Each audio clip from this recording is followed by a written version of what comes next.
you're a fan of soccer, you have to say amputee soccer to believe it. This is a real sport. This is a worldwide sport. So the more it grows in the U.S., it brings me satisfaction because I know the sport is growing.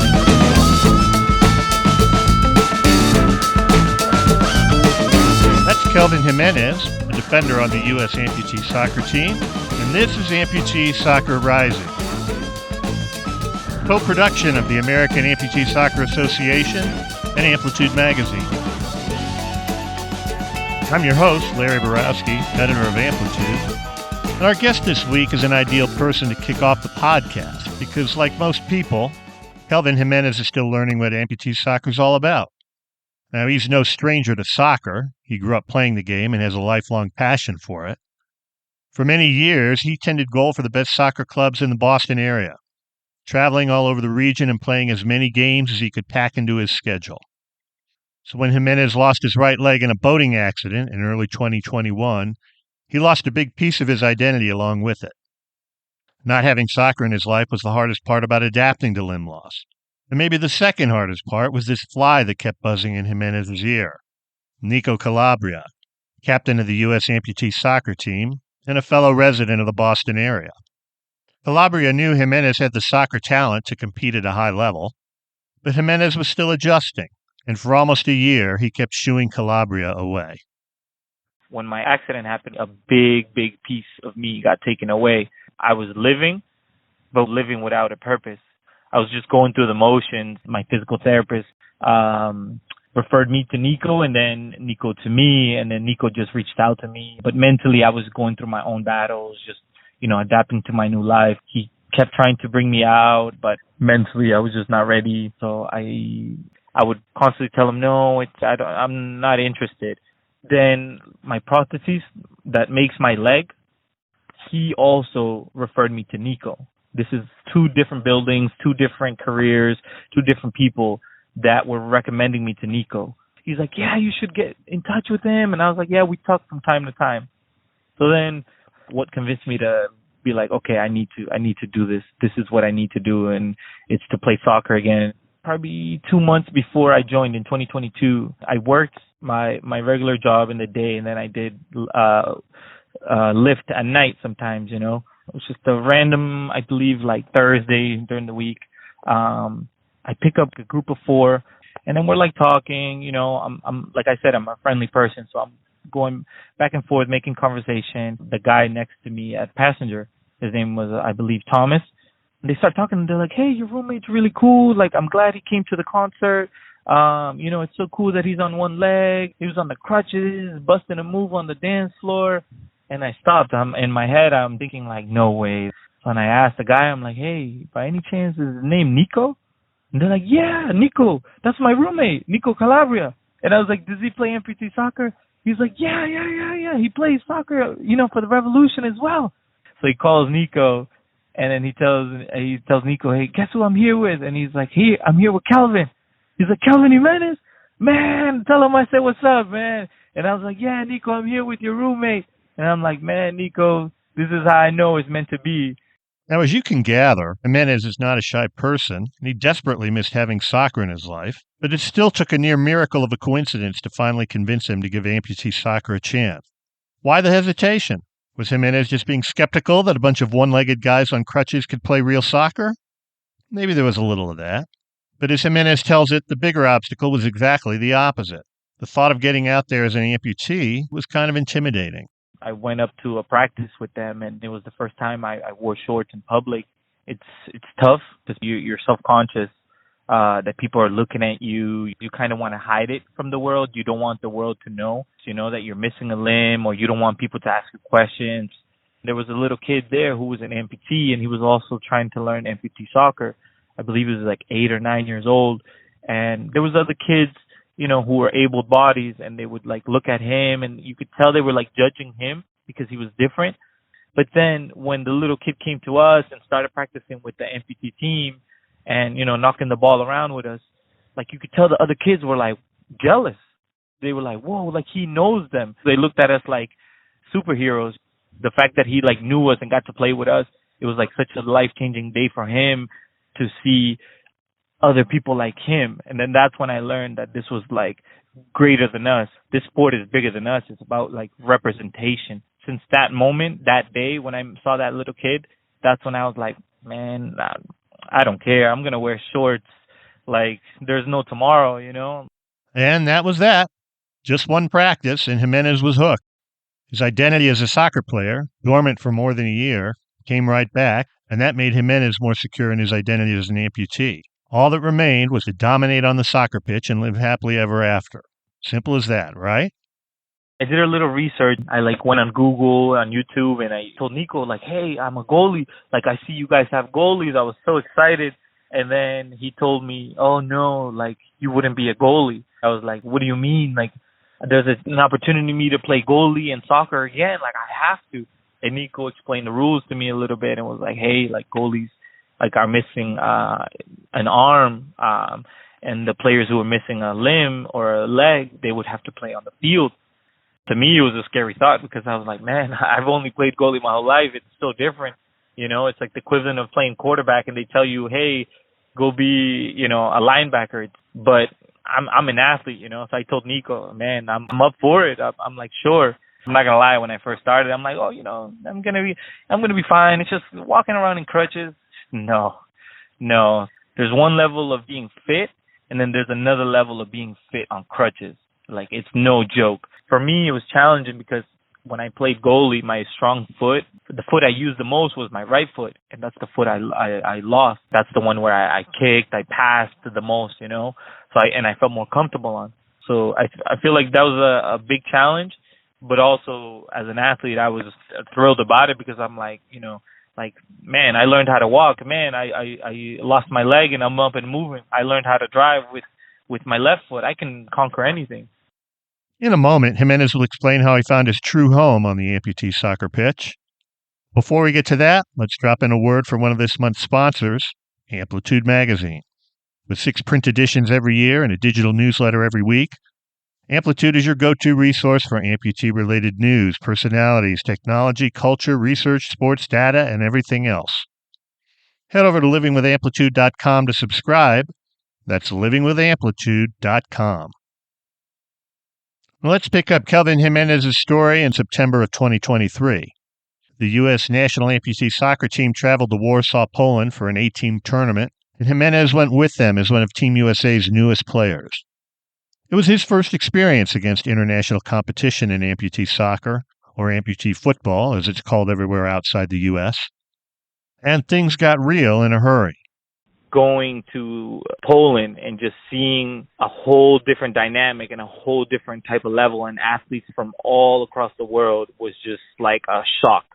It was like a reality check, you know, like when you go over there and you see players that are like on another level, like world class, it just blows you away because here in the U.S., we're just starting. I'll never forget when I got over there and I made my debut. I'm going to keep it honest with you, like, playing here in the U.S., it was a certain speed, you know, and then when you go over there and you have guys that are like top 3 fastest guys in the world, it just, you know, it catches you by surprise. I went in against England, and I believe it was their number 10. Man, the guy is ridiculously fast. And the first ball I take, like, he's just coming at me, and I thought I had time to stop it, you know, and the guy just comes at me, and before you know it, he just, boom, comes there and takes the ball, and I'm like, whoa, like, this is real. This is the big leagues. There's no shame in getting stripped by number 10 on England's national team. That's Jamie Tregaskis, who might be the best amputee soccer player on the planet. And it wasn't the only time Jimenez got schooled during that tournament. But even though the Americans didn't win any of their games in Warsaw, the trip didn't diminish Jimenez's enthusiasm for amputee soccer. Just the opposite. To me, I would say it's probably one of the coolest experiences I've probably had in my life, wearing the U.S. colors and exploring the city a bit, and then people asking us, you know, to take pictures with us and asking us about the sport, and then we even had tourists from the States, from the United States over there at the same time, and they were like, hey, you're from the U.S.? And we're like, yeah. They're like, hey, we're from Chicago. And we're like, you guys are representing the U.S.? And we're like, yeah. And then they asked us for pictures, autograph on the planes, and then that's when I was like, whoa, like, this is It's an amazing experience. You're representing the country, and then you're playing against the best athletes. Jimenez never doubted whether he could measure up as an athlete, and the trip to Poland confirmed it.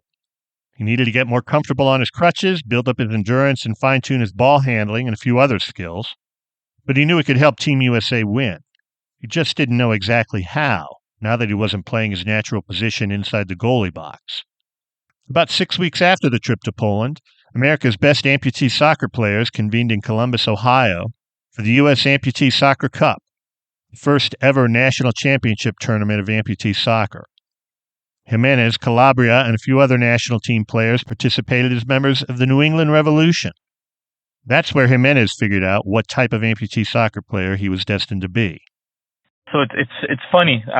When I first started playing with Nico, I don't know why I was like, man, I'm a striker. Like, as a goalie, you're defending, stopping the goals, and then I started playing amputee soccer. And when I went out to the practices, I just started playing up top. And I was like, hey, let me go score the goals for a change. But I would play, and the goals wouldn't happen, and I wasn't fully comfortable. I didn't feel like I could be me there, For the MLS Cup, our best defender, Jack Manning, unfortunately couldn't make it to the tournament. We were low on numbers, and then I volunteered. I said, hey, I'll play defender. And I played defender, and then it made me feel home again, So I understand where the goalie's going to be. I know where my other defenders are going to be, and then I know where the midfielder is going to be. Sometimes I don't even need to lift up my head because I know where the other guys are going to be. And you get that from being a goalie, just knowing what positions everyone is supposed to be on the field. And I feel like that's the best thing that I got to experience in that tournament, that I got to be the last man. They would use me as the last defender, and then everyone had the opportunity to go back because I have the speed playing defender on the crutches to if somebody comes one-on-one with me where I can recover and be there one-on-one. And then that helped us win the cup because, me being back there, being fast enough to recover, it helped us push the other guys up. So we consistently got to pressure the other team. That's where I would say my position is now. Nico doesn't even give me a chance anymore to play up top. Nothing succeeds like success, right? The Revolution won the inaugural U.S. Amputee Soccer Cup, and Jimenez had his new home on the pitch. Playing in the backfield didn't just showcase his speed. It also returned Jimenez to a position where he could see the whole field, anticipate the action, direct traffic, and take full advantage of his soccer instincts. My strong suit on the field is my vocalness, like that leader, that voice, that heartbeat on the field. I'm so passionate that you will consistently hear me talking the whole game to make sure everyone, and including myself, is doing what we have to. Just because I know the game, I'm constantly communicating out there, constantly telling a person, hey, you have a man on. And that's on any team you have, that's very important to communicate. If you're getting the ball and somebody's about to steal it from you and you don't communicate to them, that person's going to lose the ball, or if a defender's pushing too high and he doesn't get back, that's an easy counterattack and a chance for the other team to score a goal. If Jimenez has any regrets about amputee soccer, it's only that he waited so long to start playing. In a second, you'll hear why he hopes other people will learn from his mistake. But first, let's introduce the other sponsor of today's episode, the American Amputee Soccer Association. The AASA is growing amputee soccer at every level, from the grassroots to the global stage and from instructional clinics to local, regional, and national competitions. They're creating an ecosystem that invites amputees of every skill level to enjoy the camaraderie, fitness, and fun of recreational soccer. To find a clinic or league in your area, visit usampsoccer.org. That's usampsoccer.org. At the top of this segment, Kelvin Jimenez described how it took him forever to give amputee soccer a try. Now that he's seen the light, he's advising others not to wait as long as he did. I would tell any other amputee that hasn't tried it yet, I would just tell them why not. Why not? What are you going to lose of it? As cliche as it sounds, we already lost a leg. What more can we lose? Definitely nerve-wracking. If it was for me, I can only imagine for any other amputee in different situations. I grew up playing soccer, and I was scared to play the sport that I love. You know what I mean? So that goes to show that it is nerve-wracking. But, why not? I always say you have to get uncomfortable to get comfortable. So if you're mentally going through a dark place and you're not okay with it or you're not happy, why not try something new? You never know the amount of the new people you can meet. And like I say, this was the biggest blessing, not only soccer wise, but it was like a community. You know what I mean? It felt good having other people that could relate to me, that had their own different stories, but were the same, if that makes sense. Because, being an amputee, it's tough. The hardest thing for me was, people would tell me a whole bunch of things, like, you're going to be okay, you're amazing and stuff, But how can you tell me these things if you're not an amputee? So any new amputee, trust me, it's going to help you mentally. It's going to help you physically. You'll meet amazing people. There's a lot of, like the women's team, a lot of them are all new. A lot of them are from all over the U.S. They went to Poland, I think, with like 8 ladies, and they came, a lot of them met for the first time. You talk to those ladies now, they're all best friends. I've never seen anyone closer than those ladies, And all it took was one time meeting each other, and now they're best friends. We'll introduce you to some of those players in a future episode of the podcast as the U.S. Women's Amputee Soccer Team prepares for the first ever Women's Amputee Soccer World Cup later this year. Now, the men won't compete for the Amputee Soccer World Cup until 2026, but Team USA is already working to elevate their game to the level of the world's best teams. The key thing to do is just always work on your fitness. The more you're on your crutches, the more it helps you become an overall better athlete in amputee soccer. I would say for the next World Cup, that's my goal, is to be the fittest I can and just get better on the ball, better, more comfortable with my passes, and just keep learning the game. We're fortunate to have Nico, who's one of the best players. To me, in my eyes, he's the best player in the world. So we're fortunate to have him on our team, because when you play against him in the practices and the U.S. camps, the standard that you need to be in and how fit you need to be, if he's killing you in practices, you got work to do. If you can't stop him from dribbling, you got work to do. You know what I'm saying? So if you can't keep up with Nico, then you got work to do. And I feel like he's a great leader on the pitch, because he's always pushing us to be the best version of ourselves. So even Nico, the crazy thing is he's probably the best player in the world, and he leads by example that there is always work to get better on. So I'd be lying to if I said, there's nothing to work on. I could have the best shot in the world, but there's always room for improvement. Playing for a World Cup champion would be a dream come true for Kelvin Jimenez, but he's just as passionate about the triumphs amputee soccer can bring away from the pitch. For him, it's all about transforming lives and generating positive energy.